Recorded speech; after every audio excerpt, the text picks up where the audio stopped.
Só existe um único medicamento no mundo todo capaz de salvar a vida da irmã mais nova da protagonista. E a fim de obtê-lo, ela se tornou uma mercenária. E para conseguir o dinheiro para o medicamento, nunca mais soltou a sua espada. Enfrentando monstros diariamente para conseguir um bom dinheiro para o tratamento da sua irmã, elas vivem na miséria, já que não sobra muito dinheiro. Mas tudo vale a pena para salvar a vida da sua irmã mais nova. E aí, gente, tudo bem com vocês? Aqui é a Luana e hoje eu trouxe um tema que eu cacei histórias pra achar pra vocês sobre irmãs que fossem irmãs amorosas. Não irmãs tipo a Arya e a Miele.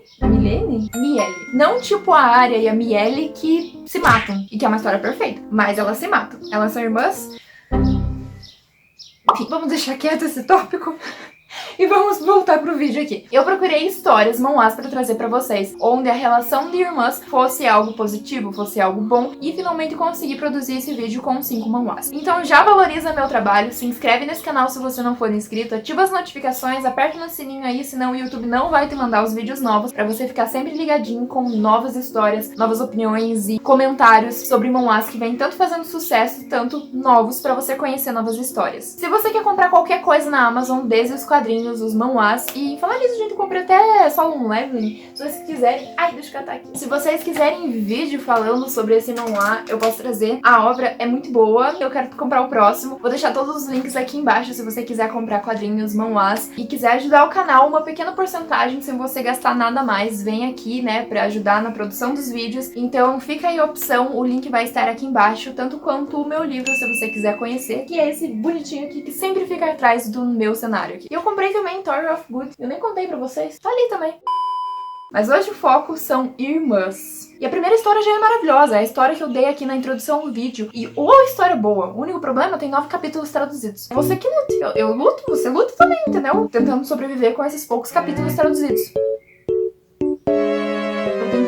Não tem outra explicação. E esse manhwa se chama Eu Tentei Ser Uma Espada Leal. I Tried to Be a Loyal Sword. É uma história que vai acompanhar a Chuchu. Ela tem outro nome, mas carinhosamente pela irmã dela é chamada de Chuchu. Tem nomes piores. Hoje eu tava lendo uma história que a protagonista se chama Charles. Pra mim, Charles sempre foi um nome masculino. Concorda? O que mais me chamou a atenção sobre essa protagonista e sobre essa trama, ela é extremamente clichê. Ok, a gente releva. Mas o que é interessante da história é que, por mais que ela se lembre, depois que ela bateu a cabeça, da história original, já que a sua irmã é a protagonista e ela é a vilã, o que mais me chama a atenção, o que mais faz meus olhos brilharem, é a questão de que, por mais que ela lembre que ela é a vilã, aquele personagem que ela acabou possuindo ali, seja uma pessoa malvada, durante todos os anos em que ela passa com a Arya, que é a sua irmã, ela a trata como se ela fosse a coisa mais preciosa do mundo. Ela pega numa espada pra ir conseguir dinheiro, pra pagar os medicamentos, pra não deixar aquela família desmoronar, mesmo que sejam apenas elas duas. Mesmo que a Chuchu tenha que deixar a Arya sozinha em casa pra conseguir dinheiro. Então, desde o início, a Chuchu, ela já não tem a configuração padrão de uma vilã. Tudo que ela faz é em prol da irmã, e a gente vê a dedicação da Chuchu. Não importa o que faça, não importa o estado que ela esteja, ela está indo pegar sua espada pra conseguir dinheiro, eliminando monstros, pra conseguir pagar o tratamento da Arya. E isso é muito interessante, porque já vai totalmente contra aquele negócio de eu sou a vilã e eu não posso agir como a vilã. Querida, é só você não agir como a vilã, entendeu? Não precisa se preocupar com o fim se você não agir como uma escrota nojenta que vai só maltratar outras pessoas. O diferencial da obra é isso, é um harém reverso, mas onde todos os personagens que eram pra ser da Arya acabam, já desde o início da história, se apaixonando pela Chuchu, tendo um encanto por ela, porque ela ajuda eles, ela salva eles de situações. É muito legal também, porque o papel se inverte, onde ela até chama, eu acho que um personagem de princesa, como se ela fosse o cavaleiro que fosse resgatar ele e ele fosse uma princesa indefesa. É bem interessante pela troca de papéis, onde a protagonista realmente é a mais forte daquele grupinho de pessoas, daquele mundo. Sem falar que a protagonista também é filha de um homem bem poderoso. Nos 9 primeiros capítulos nem apareceu na história ainda, mas eu acho que pelo capítulo 00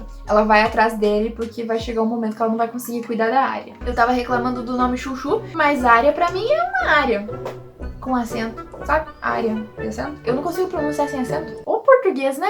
O segundo manhwa é Don't Call Me Sister, e aqui a gente tem uma saladinha de frutas, então se você gosta de vários temas atrelados a essa questão de irmãs, você também vai gostar dessa história. Tem a questão de o poder passando para a protagonista, a questão dela herdando a casa real dela, a questão de um relacionamento muito misterioso com um homem que nós não sabemos a origem, se ele pertence a uma família nobre, se ele é apenas um plebeu, então nós não sabemos, bastante mistério, tem uns 19 capítulos traduzidos. Juliette é a nossa protagonista, e ela tem duas irmãs, uma irmã de sangue e uma irmã da nova família que a sua mãe se casou. Aqui é um pouco interessante porque parece que nós estamos acompanhando uma história, uma releitura da Cinderela, onde sim, a nossa protagonista seria uma das irmãs feias. E a Cinderela seria a filha da casa que não vai poder herdar toda aquela fortuna, todo aquele ducado, porque acaba passando pra Juliette. Mas assim, no primeiro momento parecia ok a relação delas como irmãs. O nome da protagonista que parece a Cinderela tem um nome terrível, gente, eu nunca lembro, é um nome muito esquisito até mesmo de se pronunciar. Mas enfim, a loirinha, ela parece muito apegada à irmã, a questão de cuidar dela, e no fim das contas eu acho que a Juliette, ela é mais fria em relação às suas irmãs no quesito de não sejam tão tongas, sabe? Ai, como elas são inocentes. Mas tem uma relação ali, elas não se dão tão mal ali quanto, tipo, pura vingança, né, que algumas histórias retratam. Então fica aí também o questionamento se vale a pena ler ela ou não, pela questão de serem irmãs ou pela questão da história como um todo. Eu vejo mais como a história como um todo, tá? Então tem esse pequeno detalhe das irmãs, mas a história em si é interessante. Acho que o que mais me chama atenção, na verdade, é a relação dela com Melick, que é um personagem misterioso que surge ali. Eu acho que ele é alguma coisa, gente. Ele não pode ser só um plebeu. O próximo manhwa se chama The Perfect Ending Plan for the Villain in a Fairy Tale, que no caso, plano perfeito para o final de um vilão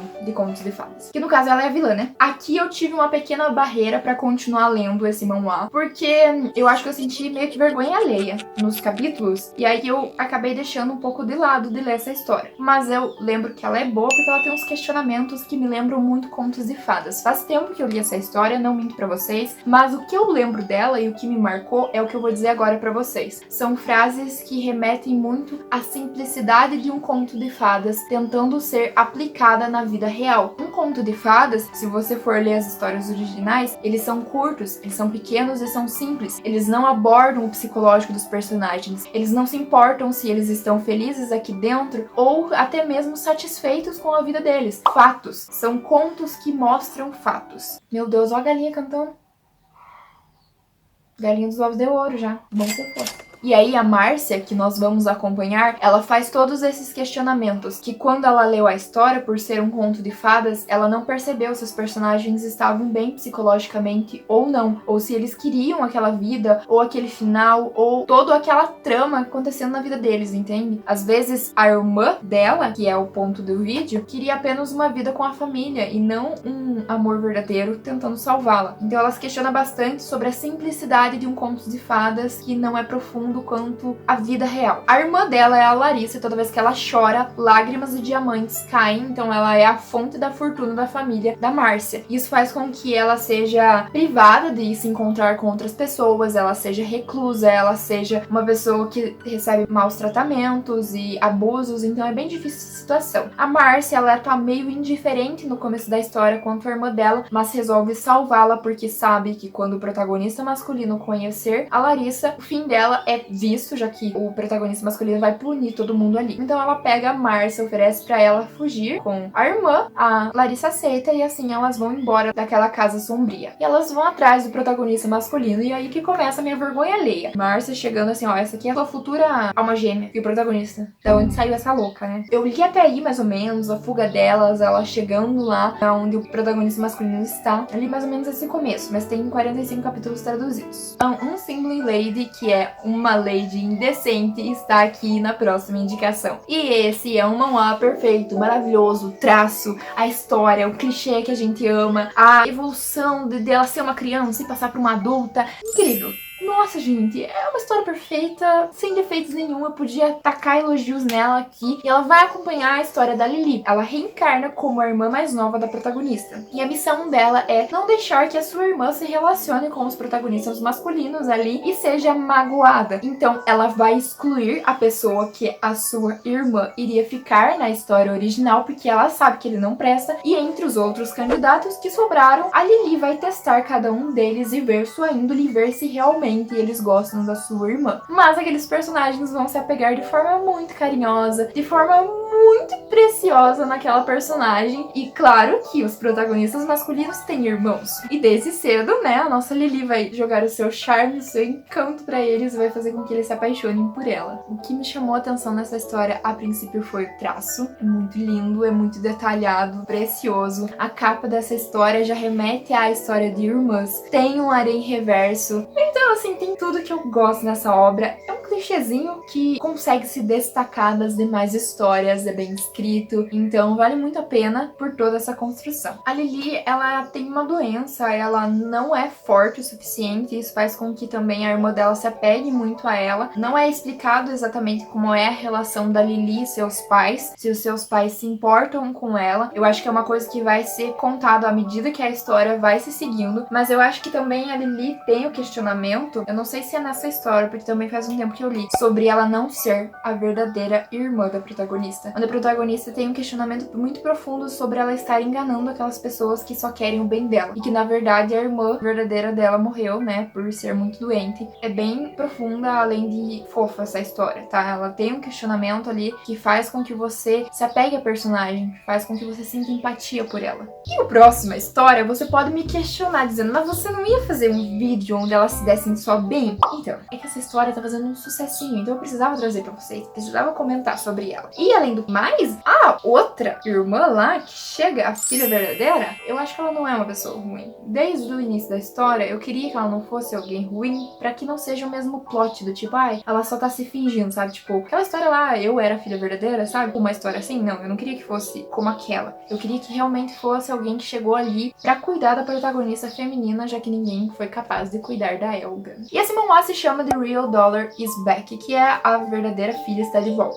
Nós acompanhamos a história pelos olhos da Helga, que vai ter a sua vida, a sua identidade e quem ela é, roubadas pela sua irmã que está chegando ali como a verdadeira filha daquela casa. E dizem que a Helga é a filha da empregada, enquanto a menina que está chegando aí, que se chama Hillion, a Hillion, que está chegando ali, é a verdadeira filha da duquesa. Isso fez com que a Helga nunca recebesse amor paternal, maternal durante a sua vida toda. E ela se ressente demais com a família dela. A princípio eu vi muitos comentários das pessoas dizendo que o plano dela de fugir não daria certo, que não ia ser legal, não ia ser bom. Na minha opinião, eu gostei de como foi, do plano que ela traçou, mesmo que ela tivesse que aguentar a família dela, que ela já não tava mais aguentando. Eu acho que foi um ponto bastante importante quando ela fugiu. Deu pra dar um desenvolvimento inicial pra história, deu pra nós vermos como seria a relação dela com a irmã, como seria a relação dela com o príncipe herdeiro. Eu acho que foi essencial pro começo da história, porque se ela simplesmente fugisse no começo da história ali, nós não teríamos como ver nenhuma relação dela, tanto com as amigas, que ela só acha que se importam com o status dela, que eu acho que aquela melhor amiga dela, da Helga, ela vai se importar com a Helga de verdade. Então eu espero que seja uma história que mostre uma face e seja outra, que mostre a futilidade, que mostre a falsidade, mas que no fundo todas aquelas pessoas se importam. Todas as pessoas, vamos abrir um aspas, né, um parênteses aí, menos a mãe e o pai dela. Mas enquanto a irmã que vai atrás dela, o príncipe herdeiro que se importa com ela, a melhor amiga, eu quero que se importem com a Helga de forma diferente das outras tramas. O príncipe herdeiro, pra mim, é um dos personagens mais incríveis que eu já li, porque ele não demonstra possessividade. Vocês reparem na história, quando vocês forem ler, que as falas dele são sempre preocupadas com ela. A princípio, ele não vai atrás dela porque pensa que ela está segura, que ela está num lugar bom. No fim, ele só vai atrás dela ali, mesmo que ele queira se enganar, ele vai atrás dela porque está preocupado com ela e quer saber como é que ela está. Mas ele deixa claro que se era isso que ela queria, ele teria proporcionado pra ela. Uma frase que me marca muito dele é a questão de: eu sempre perguntei pra você se você estava com fome, porque eu não sabia como te tratar, eu não sabia como abordar você pra perguntar se estava tudo bem. Ele admite isso, que ele sempre esteve preocupado com ela, mas que ele não sabia como lidar com ela, mas que agora ele sabe, que agora ele vai proteger ela. Outro ponto muito interessante, e olha que eu nem tô falando do traço dessa obra, que é perfeito, impecável, maravilhoso, chama muita atenção por causa disso, mas outro ponto muito importante de se falar e que me chamou a atenção também foi a questão de que o protagonista masculino ama a Helga por quem ela é e não por quem ela foi para ele. Muitas das histórias, e não tô reclamando, gente, eu gosto bastante, mas várias histórias trazem as protagonistas femininas recebendo tanto amor porque elas foram algo para o protagonista masculino que eles precisavam, que eles necessitavam. E nesse caso, a Helga foi ela mesma. Ela nunca ofereceu algo para o príncipe herdeiro se apaixonar. O príncipe herdeiro simplesmente se apaixonou por quem ela era. É uma história que me agradou bastante, é um manhwa que vai ficar marcadinho aí no meu coração por bastante tempo. Eu espero que novos capítulos lancem para que eu veja o desenvolvimento de toda essa trama. E eu espero que a Helga consiga aceitar a Hylian como ela é, consiga se curar dessa ferida que ela tem da família dela. Tá bom, gente? Eu podia falar muito mais sobre a verdadeira filha está de volta, mas vou deixar aí em aberto várias questões para você ir ler essa história e quem sabe eu faço um vídeo quanto mais capítulos estiverem traduzidos. Deixa aqui nos comentários as suas sugestões, as suas opiniões, se você gostou do vídeo ou não. Eu vejo você para um próximo conteúdo. Então eu fui!